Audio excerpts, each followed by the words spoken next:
আপনি আমার পিছনে যে ব্যাকগ্রাউন্ডটা দেখতেছেন না, দেখেন কত সুন্দর।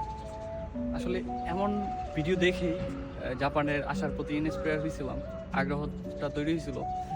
আসলে এই যে আগ্রহটা যতক্ষণ পর্যন্ত থাকবে, আপনি যতক্ষণ পর্যন্ত আপনি জাপানে আসবেন না বা আসতে পারেন নাই, ততক্ষণ পর্যন্ত আপনি যখন জাপানে চলে আসবেন, দেখা দেখা যাবে যে আপনার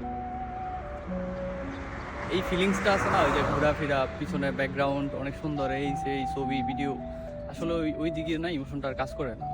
কারণ আপনি অনেক ব্যস্ত হয়ে যাবেন এখানে আসলে, আপনার পড়াশোনা প্লাস ক্লাস, তারপরে আপনার হোমওয়ার্ক, কাজ, খাওয়া দাওয়া, ঘুম সব মিলিয়ে আসলে অনেক বিজি।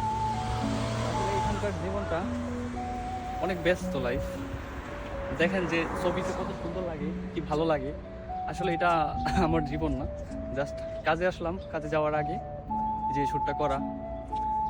আসলে আমরা সবাই এই যে ঘোরাফেরা, ওই মুখীটা আমরা না করাই উত্তম।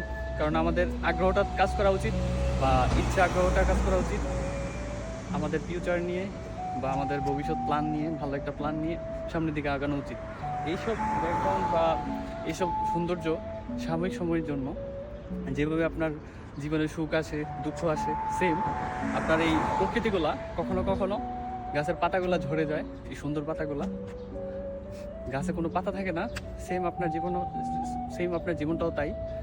আপনার জীবনও সুখ আসবে, দুঃখ আসবে, সব মিলিয়ে এটাই জীবন।